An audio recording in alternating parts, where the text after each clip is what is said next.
आइए प्यारे बच्चों, कल आपको हम वास्तविक संख्या के बारे में समझाए थे 10 क्वेश्चन।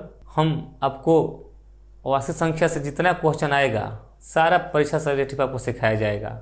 40 से 50 क्वेश्चन, उसी में से आपका क्वेश्चन परीक्षा में पूछेगा। तो क्वेश्चन अगला आपका कह रहा है कि √12 का परिमीकरण गुणांक है। √12 का परिमीकरण गुणांक पूछ रहा है। तो पहले परिमीकरण गुणांक के बारे में समझिए क्या है। √12 को लिख सकते हैं 2 × 2 × 3। गुणांक पूछ रहा है, परिमीकरण गुणांक। तो 2 × 2 जो दिया है 2 बाहर आ जाएगा और √3 आपका उसी में रह जाएगा। जो बचेगा रूट में उसी का परिमीकरण गुणांक कहते हैं। यानी √3 दिया है तो √3 से √3 में गुणा करेंगे तो उसका परिमीकरण गुणांक हो जाएगा। क्लियर। परिमीकरण गुणांक पूछेगा तो उसको खंड कर देना है। खंड करने के बाद जो बचेगा वहीं आपका परिमीकरण गुणांक हो जाएगा। किसी को डाउट, इसमें आपका आंसर √3 हो जाएगा। अगला क्वेश्चन आपका कह रहा है कि p/2 के पावर m गुना 5 के पावर n के रूप में इतना का मान लिखिए। इतना का मान यानी 0.67 का मान होगा। तो जब भी हम इस तरह का क्वेश्चन आएगा तो सबसे पहले प्यारे बच्चों आपको ये जानना पड़ेगा, दशमलव हटाने के लिए जितना अंक में दशमलव है उतना जीरो डालते हैं। यानी 1 पर डबल जीरो।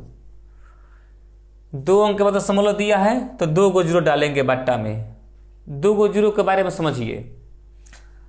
2 को 2 लिख दिए और 2 को 5 लिख दिए, ये आपका 100 हो गया। 5 × 5 = 25, 25 दूनी 50, 50 दूनी 100। जितना जीरो रहेगा उतना 2 लिखना है, उतना ही 5 लिखना है। क्लियर। इसमें 2 अंक के बाद दशमलव डालना है, यानी 100 लिखो और नहीं तो 2 जीरो दिया है तो 2 को 2 लिखना है, 2 को 5 लिखना है। कहाँ पर है देख लीजिए, यहाँ पर दिया है आपका आंसर। कैसे? क्वेश्चन में 2 अंक के बाद दशमलव दिया है तो हम भी 2 को 2 लेंगे, 2 को 5 लेंगे। 2 को 2 और 2 को 5 का अर्थ ये हुआ आपका 100।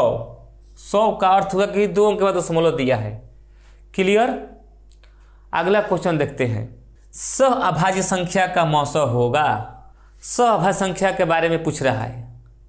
सहअभाज्य संख्या जैसे 18 लिख दिए तो ये आपका 25 हो जाएगा। क्यों? क्योंकि दोनों एक ही के पहाड़ा में नहीं रहना चाहिए। ऐसी दो संख्या जो दोनों एक ही के पहाड़े में नहीं है उसका मौसा निकालिएगा तो प्यारे बच्चों 1 आएगा। याद कर लीजिएगा, 1 होगा। जब भी आपसे सहअभाज्य संख्या का मौसा पूछेगा तो 1 बता देना है।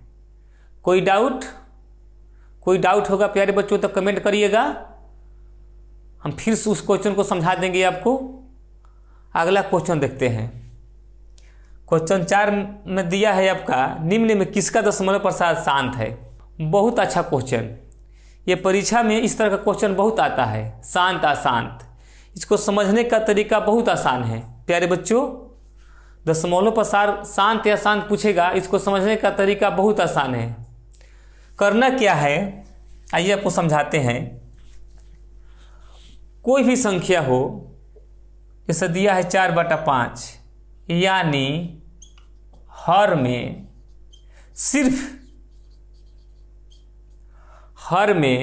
सिर्फ 2 और 5 रहना चाहिए। 2 और 5 रहना चाहिए। इसमें जिस संख्या के बाटा यानी हर में 2 5 रहेगा वही संख्या आपका शांत मिलेगी। इसमें 81 दिया है, 2 5 नहीं है, ये आपका नहीं हो पाएगा बाबू। इसमें 41 दिया है, यह भी नहीं हो पाएगा। इसमें 45 दिया है, यह भी नहीं हो पाएगा। या इसमें 80 दिया है, 80 का मतलब ये हुआ कि 2 से खंड करेंगे तो 40 आएगा, 2 से खंड करेंगे तो 20 आएगा, 2 से खंड करेंगे तो 10 आएगा, 2 से खंड करेंगे तो 5 आएगा और 5 से खंड करेंगे तो 1 आएगा। तो जिस संख्या में सिर्फ 2 5 आए वहीं आपका शांत होगा। 2 कितना भी रहे, 5 कितने भी रहे, ये मायने नहीं रखता है। 2 कितना भी रहे, 5 कितना भी रहे, वो मायने नहीं रहता है। सिर्फ 2 5 रहना चाहिए। तो जिसका बट्टा में 2 5 रहेगा वही संख्या शांत है। बाकी सारी संख्या क्या है? अशांत। तो आपका आंसर हो जाएगा 19/20। समझे प्यारे बच्चों। आइए प्यारे बच्चों, क्वेश्चन नंबर 5 देख रहे हैं क्या कह रहा है। क्वेश्चन नंबर 5 आपका कह रहा है 2 तथा 2.5 के बीच अपरिमेय संख्या है। क्वेश्चन आपका ये कह रहा है कि 2 और 2.5 के बीच कौन सी अपरिमेय संख्या होगी। √11 होगी, √5 होगी, कि √22.5 होगी, कि √12.5 होगी। तो सबसे पहले जिसके बारे में कह रहा है उसके बारे में हम समझते हैं। 2 तथा 2.5 के बारे में कह रहा है, यानी 2 से बड़ा, क्या प्यारे बच्चों, 2 से बड़ा रहना चाहिए और 2.5 से क्या रहना चाहिए, छोटा। उसका बीच में आपका आंसर आना चाहिए। तो √11 का मान निकालिएगा तो 3 से ज़्यादा आएगा, ये आपका नहीं हो पाएगा। √22 का मान निकालिएगा वो तो और ज़्यादा होगा, ये भी आपका नहीं हो पाएगा। 11 से ज़्यादा है 12.5, इसका भी मान 3 से ज़्यादा आएगा, इसलिए यह भी नहीं हो पाएगा। यानी √5 का मान निकालिएगा तो 2 और 2.5 के बीच में आपका आंसर आएगा। ऐसे भी आपको पता होगा कि √5 का मान होता है 2.236। 2.236 आपका 2 और 2.5 के बीच में है। क्लियर? इसलिए आपका आंसर हो जाएगा √5। √5 यानी कितना, 2.236। आइए क्वेश्चन अगला देखते हैं। क्वेश्चन नंबर 7 कह रहा है 3.27 है। क्वेश्चन क्या कह रहा है कि 3.27 पर एक रिंग क्या है। तो जब भी आपका एक रिंग मिलेगा दिमाग में बिठा लो, परिमेय संख्या मारना है। क्या मारना है, एक परिमेय संख्या आंसर।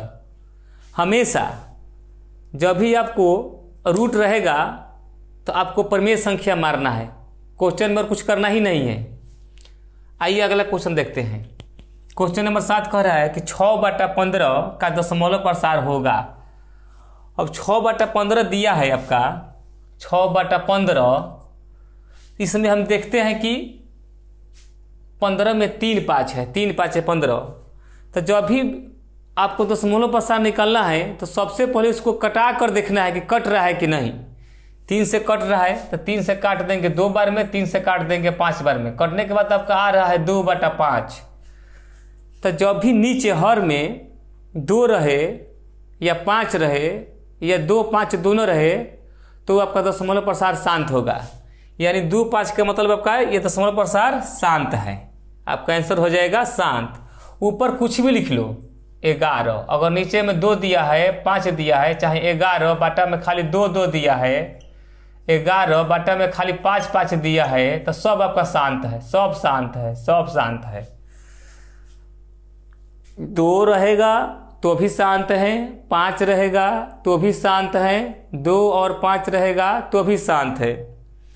सब बच्चों से हम यही कहना चाहते हैं, कोई भी हिसाब हो आप कमेंट करिए, समझना है तो। आपकी कोई भी हिसाब समझ में नहीं आ रहा है, आप एक बार कमेंट करके देखिए, आपको कितना अच्छा से समझाया जाएगा। अगला क्वेश्चन देखिए। क्वेश्चन नंबर आपका 8 कह रहा है कि निम्न में कौन अलग है। निम्न में कौन अलग है। अलग का मतलब ये होता है कि 3 एक समान है, बाकी एक जो एक बचेगा वो अलग है। देखते हैं 3/5 क्या है, परिमेय संख्या है। √16/4 क्या है, परिमेय संख्या है। क्यों? क्योंकि 16 को हम लिखेंगे 4 गुना 4, 4 को लिखेंगे 2 गुना 2, ये भी आपका परिमेय संख्या, ये भी आपका परिमेय संख्या। 25 को लिख देंगे 5/9, क्योंकि खाली 25 पर रूट दिया है, नीचे नहीं दिया है तो इसलिए 9 का 9 लिखेंगे। यहाँ रूट में दिया है √2/5, तो √2/5 अब तीनों से अलग है, इसलिए यही आंसर हो जाएगा आपका। जो तीनों में अलग होगा वही अब उसी पर आपको टिक लगा देना है। अगला क्वेश्चन कह रहा है कि निम्न में कौन अपरिमेय संख्या नहीं है। क्वेश्चन देखिए कैसे पूछ रहा है कि निम्न में कौन सा अपरिमेय संख्या नहीं है। अपरिमेय संख्या नहीं, आप ये भी कह सकते हैं कि निम्न में कौन परिमेय संख्या है। अपरिमेय नहीं के मतलब क्या, परिमेय। ये आपका रूट में 11 दिया है, ये तो आपका परिमेय संख्या है, ये तो आपका नहीं होगा। रूट 15 दिया है, ये भी आपका परिमेय संख्या नहीं होगा। यहाँ देखिए रूट 9 का लिखेंगे 3 और रूट 16 को लिखेंगे 4, ये आपका क्या है बाबू, अपरिमेय संख्या नहीं है, इसलिए आपको इसी पर टिक लगा देना है। अपरिमेय संख्या नहीं यानी परिमेय संख्या। अच्छा सा है समझ में।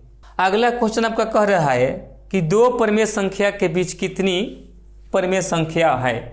चाहे क्वेश्चन पूछेगा कि दो परिमेय संख्याओं के बीच कितनी परिमेय संख्या होगी, चाहे कितनी परिमेय संख्या है, तो आपको अनंत बता देना है।